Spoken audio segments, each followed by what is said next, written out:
My dad owned the Dodge and Plymouth dealership in downtown Howell, and of course during the war they couldn't sell cars. So rather than go out of business, he used the showroom as, and he became the where you got food stamps and Ration Board. Ration Board. He was in charge of the Ration Board, and if you wanted to get tires or gas or whatever, you had to show up there and get it. And it kind of saved the business because other than that, it would have been you wouldn't have had any business. And actually, he got his name Honest Orly because if you didn't deserve it, you didn't get it. So anyway, that served me. And I remember the bombing raids, and I would stick underneath my bed when you had to turn the lights out in Howell, and it scared the heck out of me. I don't remember that. Bombing raid?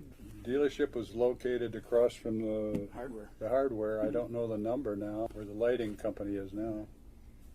And right next to the Buick dealership, and across the street was the Oldsmobile dealership. Yes, I have memories of World War II. My father was a naval officer during it and saw a lot of action in the Pacific. And we had a rough time of it because my mother had to raise us kids, or two of us. And I was more or less the man of the family and did a lot of chores that he did, some which I regrettably did, but I had to do them: mow the grass, put up storm windows, etc., burn the trash, and all that good stuff. But he survived the war and came back and continued in the hardware business. I remember the scrap heaps, you know, down there by where the Citizens Building was. Yeah, we used to save all our tin foil and cans. Yeah, it was a huge pile, enormous pile of tin and iron and everything there. That's because you like toys. My BB gun came from there. Is that right? Yes, we had a toy department that was in the basement of the store, and it was very successful. I had a wonderful person in charge of it that did the buying and selling and everything, and it was very successful. I remember getting milk from George Dunn. Oh, I do too. In the glass bottles. On the glass bottle, sitting right on the. In the little pints. No, they were quart jars. They were glass jars. Yeah. And he'd set 4 of them out on the porch, and then we'd go drink that up. And the next week, we'd put the empties out there, and he'd come and get some more. I got one of the caps. Have you? Yeah, George. That was his dad. It wasn't George. It was his dad. I don't remember his name. That was George too. Was it George? I can still remember my grandmother that lived there. She would call in her grocery order to the grocery store. There's only one. And they would deliver it by horse-drawn wagon. And I kid you not. Right back to where we are today, huh? And also the ice box would deliver blocks of ice. Oh, yeah, I remember that. You do too? Yeah, blocks of ice. Oh, gosh. Yeah.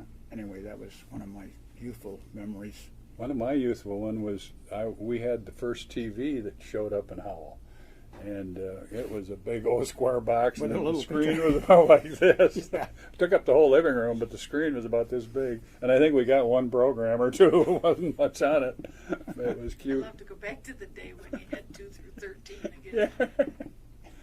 I wasn't in it. I remember seeing it.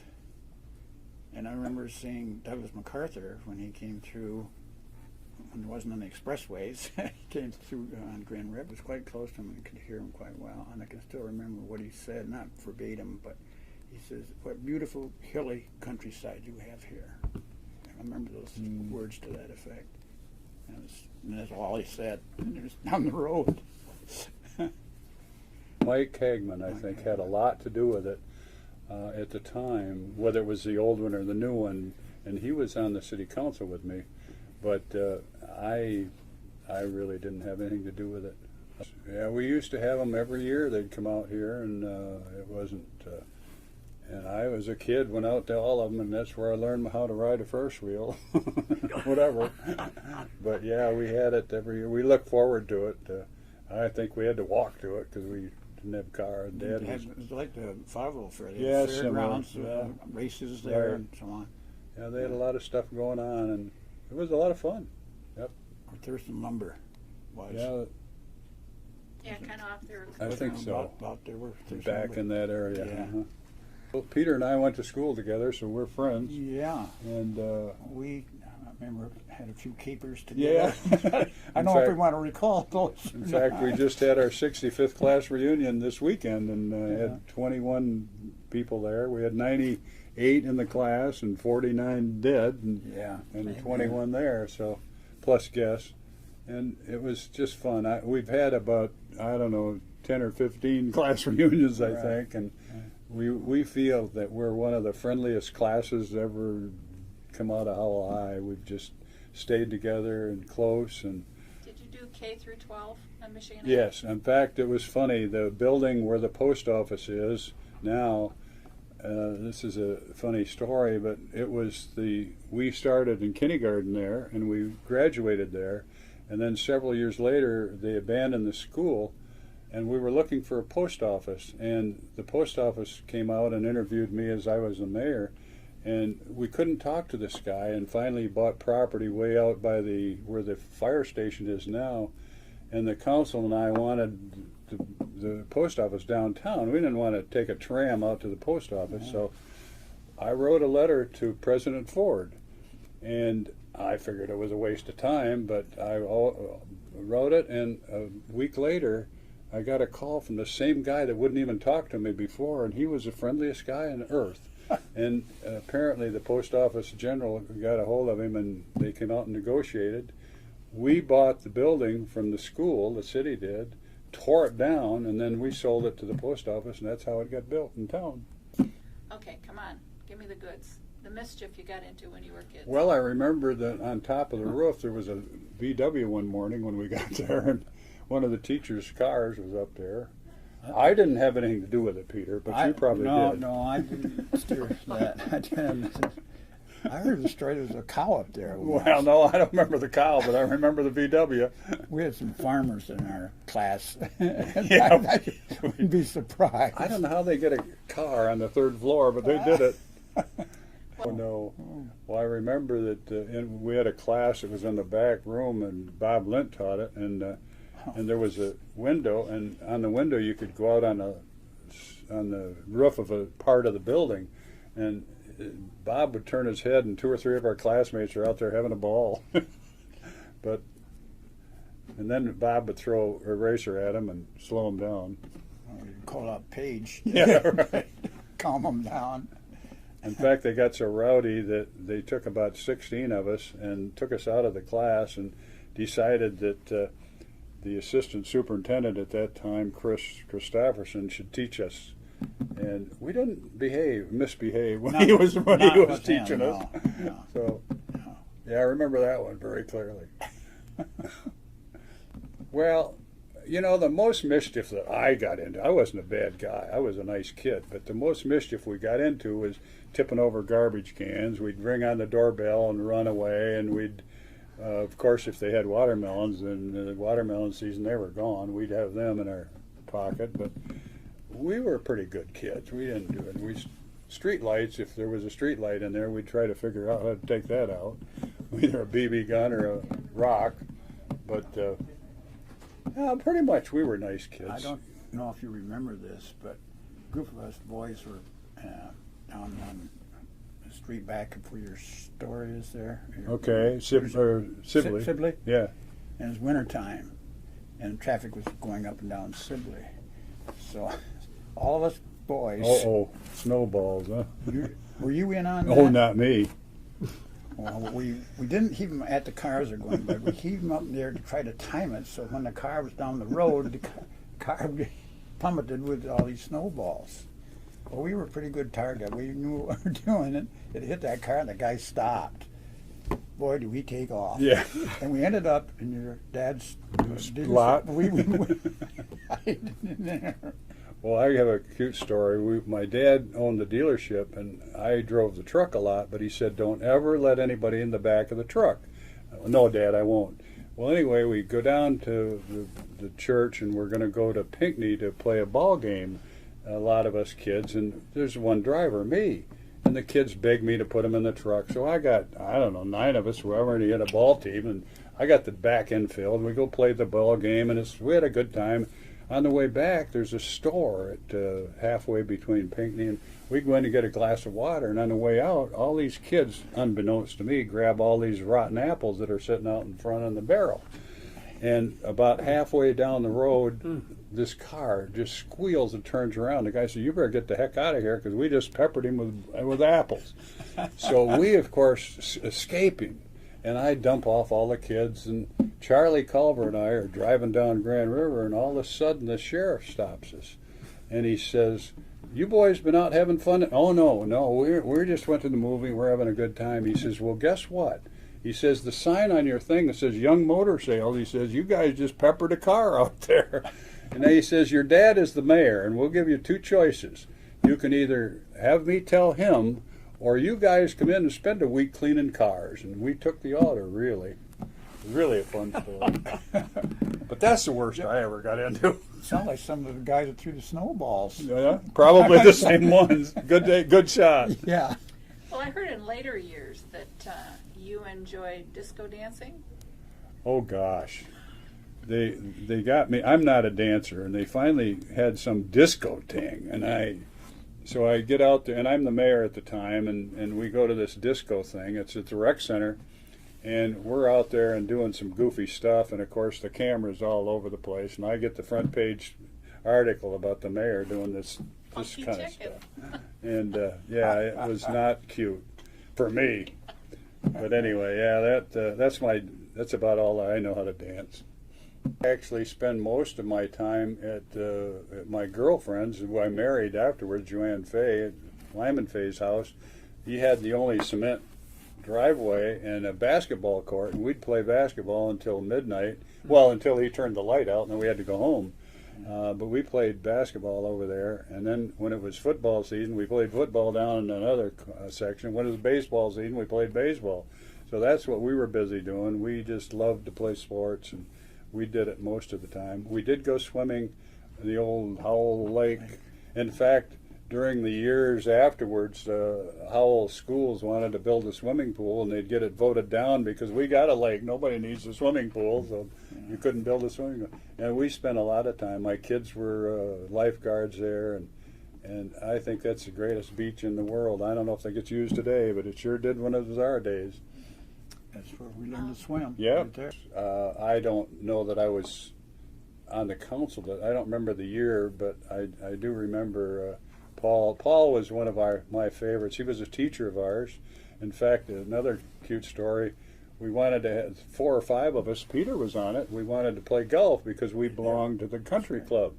And they had golf teams, but we didn't have one because nobody would be our coach. So Peter and I and a couple others went to talk Paul, and he says, "We want you to be our coach." Paul said, "I don't know anything about golf. We don't care. Just make him be our coach." So we had 5 or 6 of us, and we won the championship for 2 or 3 years in a row. Yeah. And it was all because of Paul, because we couldn't have the team without him. But Paul was he was the greatest guy. Him and his wife did so much for the city of Howell. It's unbelievable. He was the recreation director, and he just did everything. Can't say enough about Paul. And he was kind of a neighbor of mine up in that area, and yeah, I really loved Paul and his wife. Remember Howard Gentry? Yeah, Gentry Family owned restaurant. Family restaurant for 100 years. Place for businessmen. Have dinner there. Stan Dixon. Stan Dixon was a big-time operator in Howell. He owned a bakery. I'm going to tell you a cute story in bakery. When I was a scout leader, and we had a troop in '63, and I was a scout leader for 17 years. And when we first started, we needed a fundraiser, a money raiser to buy equipment and so forth. And Stan had a son, 2 sons, but one of them was old enough to be in the troop. And so Stan came to me one day. He says, "Well, I'll tell you what. Why don't we have a turkey dinner?" And he says, "I'll cook the turkeys in the bakery." So Stan, for 2 or 3 years in a row, helped me help the troop put on this turkey dinner. And we made so much money after 17 years. We couldn't spend it enough, but we had it for 17 years, and it was a great event. And Stan was a big instrumental in starting it.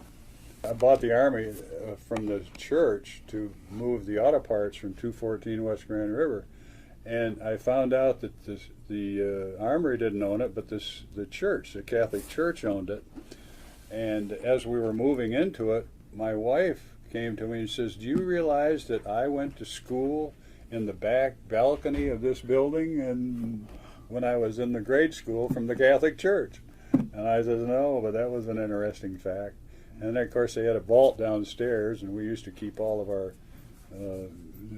perishables, all that kind of stuff down there. But when we were kids, we used to have all of our school dances and parties and everything on there, and then our turkey dinner had their dinner there for several years, and again we'd cook the turkeys at Stan Dixon's and bring them down and serve them, and we'd serve a lot of people. In fact, the first several years we ran out.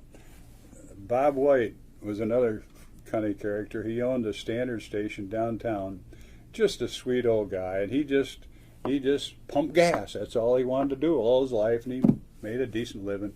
And he was a friend of mine because I was selling auto parts to him. And one day I went in and I says, "Bob, why don't you buy a few tickets?" So he buys about a dozen tickets to this turkey dinner and brings his whole family. Well, he came a little late and we were out of turkeys. We didn't have a darn thing left to serve. And I had to go up and tell Bob White, "Bob, we can't serve you." And he says, and I tried to give him his money back. He said, "Nah, don't worry about it." So he takes them all to the canopy and serves them. So it was an expensive day for Bob White, but he didn't care. Well, that was something that was, and you said it was lasted 17 years? Well, not at the Armory, but I was a scout leader for 17 years. In fact, then I became Rotary a little later, Rotary president. And in fact, Dick and I were just at Rotary today, and Dick was also a president of Rotary. But I was at the Rotary president a few years ago, and the troop was floundering and couldn't get a leader and everything, and I actually had to be the president at the time we had to disband the club. So I was very sad about that because and that was Troop 63? Troop 63, and then I think they changed the number, but it was always Troop 63. Sponsored by the Howell Rotary Club, and the Rotaries, they were just tremendous to us. They would help us, and we'd go to, every year we'd go serve, they'd serve us dinner, and we were in uniform, and the Rotary Club really treated us well all those years. I'll tell you this, though, back then, the one thing I insisted on was they come in uniform. We did everything in full uniform, and if they weren't in full uniform, they were not allowed there. Now, if they were practicing baseball and they came, we'd let them, but they had to have an awful good reason. I'd send them home. I would not allow them to come to the meeting because that's what, to me, scouting was all about, was honoring the whole relation. And we had the best, well, I can't say that because there's other people that think they had the best, but I think we had one of the best scout troops in the United States. We just had a great troop. But the city of Howell had three or four good troops. And Marsh Dayton was a scout leader. Talk about mentors in the city of Howell. You can't mentor anybody better than Marsh Dayton. I think he was a scout leader for 40-some years, and I don't know how many kids he affected, but he was a tremendous leader. Dick Yost also had a scout troop about the same time, and Dick was a fabulous guy. One year we decided to get all the scouts together in the area, and we went up to Mackinac Island. Took a troop. Dick was kind of in charge, and we went up to Mackinac Island, and they would let you stay in a barracks, and you would serve, raising all the flags, and serve they have a big, what do they call it up there? A fort, big fort, and you'd stand in there and give stuff to this fort. And anyway, we did that for a year. In fact, your wasn't it? No, it was, anyway, your son wasn't your brother? My brother, maybe. Your brother was in the troop at the time. I know he was, and he was up there with us. In fact, he was a little devil. I had to spank him or something. I don't know. Yes, but anyway, yeah. Yes. So that was the experience. But Marsh Dayton to me was an idol. He was Mr. Scouting of Howell. But I had a better troop. Bert Woodhams was a kind of a pillar in the community for years. Bert was the president of Citizens for years. I don't know if he started it, but he probably didn't, I guess. But anyway, Bert was the formal guy. You never saw Bert out of a uniform with a tie and a coat. And Bert, it was funny, when I was the mayor, Bert would, yeah, it was funny. The first year I was the mayor was 75, and between the years of 75 and 80, I found that people came to the committee meetings, wanted to help the city of Howell. And Bert Woodhams was always there. Bert was there, and he knew his numbers, and boy, if you wanted a budget meeting, you better watch your numbers, because Bert knew them. And Bert was very good, and Charlie Sutton would show up, and some other guys. But what I remember very clearly, about 1980, I don't think Bert was, he was older and he didn't con, and he was alive, but things changed. It was all about me. It was all about I. Anybody that came to the council was, I want to do this, and I want to do, it wasn't about the community anymore. And I think it's still that way. I don't know. I know I'm still on a governing board out in Arizona, and it seems to me nobody comes to help the group. It's all about what is in it for me. And I detest that. I just detest it. I think that's the big change in the United States that I deplore. That's why they call it the me I generation. guess me generation, and it is so true. Anyway, that to me happened about that time, and I've seen it ever since. Friendly. You could walk downtown. I'll never forget this. I was in the Marine Corps, and I came back home for a vacation, and I'm in my uniform, and I looked totally different. I lost about 200 pounds in the Marine Corps. I wasn't quite that much, but I felt I did. And I walked down the street, and everybody that saw me said hi. But it didn't matter whether I was in the Marine Corps or whether I was just Jim Young. You couldn't walk down that street without saying hi, Charlie, or hi, Pete. You knew all their names. You knew everybody. And we had 3 restaurants. We had the family restaurant, we had Eager's restaurant, we had the Midget. And if you didn't want to eat in those, you didn't eat. You went home. That's it. Right. And you knew everybody was in there. And you knew everybody was in there. And we had the round coffee table, of course. It was like this, and you'd go in there and you'd sit down and learn all about what's going on today. And it was hilarious. I didn't miss. I was a busy guy. I had a auto parts store, and we were busy. But I'd make darn sure I got my time to go up and have my coffee with the guys, and mostly guys. In fact, I was at Rotary today, and I was telling the group, I said, I happen to be president of Rotary when Rotary International finally recognized women are in business, and they allowed women to be in the Rotary Club. And you should have heard the men. Some of them old cronies, I thought they were going to kill us all for letting them women in. Today we were at Rotary, and how many of them were women, Half Dick? of them were Half of them were women, weren't they? Been a So great I said, improvement. yeah, you wouldn't. And all of them that were working on this and this were the women. So anyway, they do a great job. Martin Lavin, he was a Brighton guy. And the only time you really cared about Martin Lavin was when you were in trouble. Then you wanted to Martin Lavin because he'd get you out of it. He was kind of, we called him the deceitful. Anyway, he was a tough guy. People I remember, one was Don Monroe at the First National Bank. He was president. I think he's passed away now. He was chairman of the hospital board for 10 of the 12 years that I was here. I enjoyed and appreciated him very, very much. And then there was Mo the barber. I don't know if anybody remember Mo the barber. But the thing I liked about Mo the barber, he was just across the street, right close to the corners there.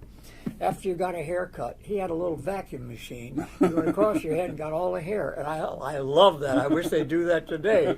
It was so nice, Mo the barber. And then I mentioned there were 3 people. Who was the other one? Who was the haberdasher that was in the club that was so wild and crazy? Just down the street. Garland? Pardon? Mr. Garland? I think that may be it. Do Yeah, you remember his first name? Haberdashery?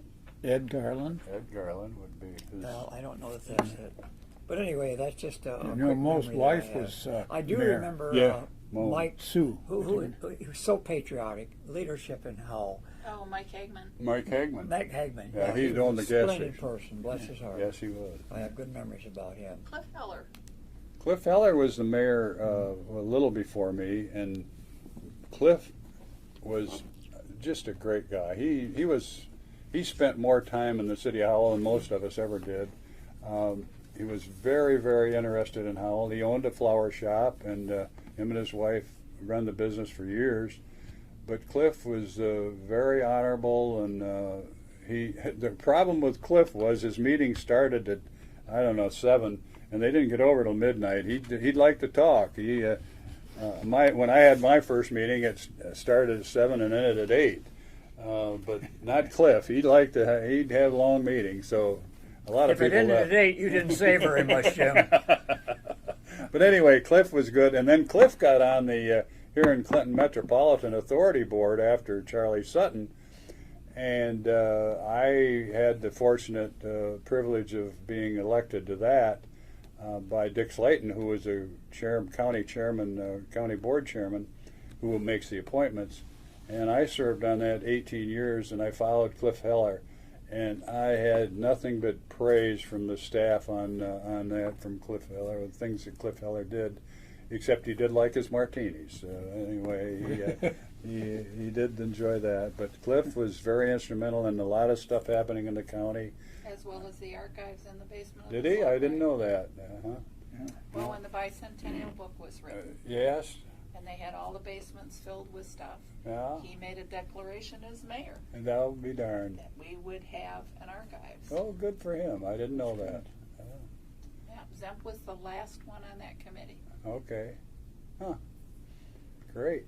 I think it's remarkable how Howell has grown, industrial-wise and commercial-wise and residential-wise.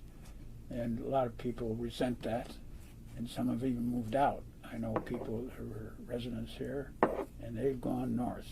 They like the wide open spaces, and it's just getting too crowded for them here.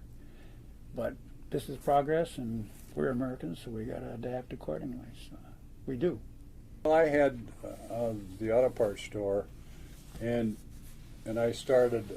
My father and us took it over in around '53, I think, and I got involved in '57 when I got out of the Marine Corps. And I noticed back then we had 30% of our customers were farmers, and we served the farmers all the time. When I sold out in 1998, I had one farmer left. All the farms were sold out by, they couldn't make it as a farm, but they could sell their property to people that are building houses. And to me, that was a big change. And you're right, it happened. I remember clearly in the 70s, around the time I got to be mayor, they had the busing, and the busing, everybody got out and moved to Howell or this way.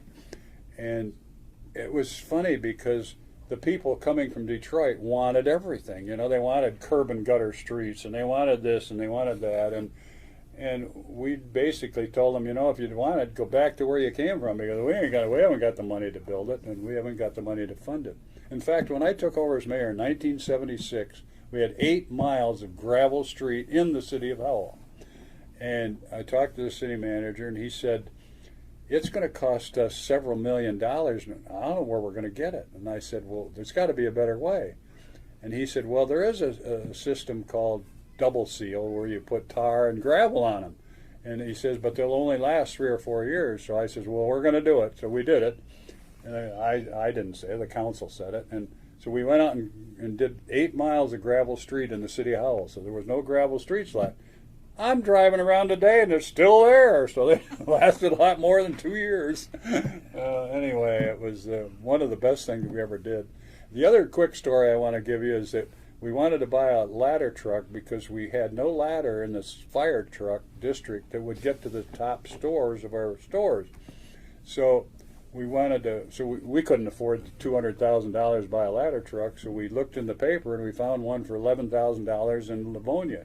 So we put a bid on it, and it was so funny, we lost the bid by $1. Oh. So we knew that there was crooked going on. So anyway, we needed to look. And we found one in Milwaukee, Wisconsin. And I said to the council, I'm not going to rely on somebody over there opening the bid, so I'm going to hand deliver it. So me and a mechanic took off and drove over to Milwaukee, Wisconsin, and we went in and looked at the vehicle. It was beautiful, pristine. We loved it. And we went in and made a bid on it, and I said, I'm going to stand here until you open it. And the guy says, my name's Sam O'Reilly, and he says, if you think there's anybody going to touch that thing before me, you're crazy. Well, the good old Catholic boy, my mechanic and I got in the car and we came home, and at 2 o'clock or so, he calls me on the phone, or we called him on the phone. We didn't have a cell phone then. We stopped and called, and he said, "Yeah, you won the bid." So we bought it. We brought it home. It was not even in service yet. We just got it, and a fire broke out in Rad Tucker's building upstairs, in downtown Howell, down at the east end, and next to Bob White's gas station. It broke out in there, and had they have not had that ladder truck, the whole city of Howell would have been gone. I could have run for governor that day. Rad Tucker, who I try and think of when you talked about the haberdasher man. That's it. There you go, old Wild Red. Yeah. Anyway, that's another story. We had 30 Eagle Scouts in my troop in 17 years. That's pretty good. My uncle was the first Eagle Scout in Livingston County. Was he? Yep, Kerry Baldwin. He's deceased kidding. now, but he's a graduate of Annapolis. And, No kidding. yeah, he was a pilot during World War II. Flew seaplane, patrolled around South America looking for submarines. No kidding. Should we get on our boat? And come I out? think we should. Get out of here. Joyce, is there a phone book here so I can look up an address? I want to go Absolutely. visit Don Williams. I don't know where he lives. I have all this. They're a relic, so they're in the archives. There you go. So Yeah, you can't get a phone book anymore.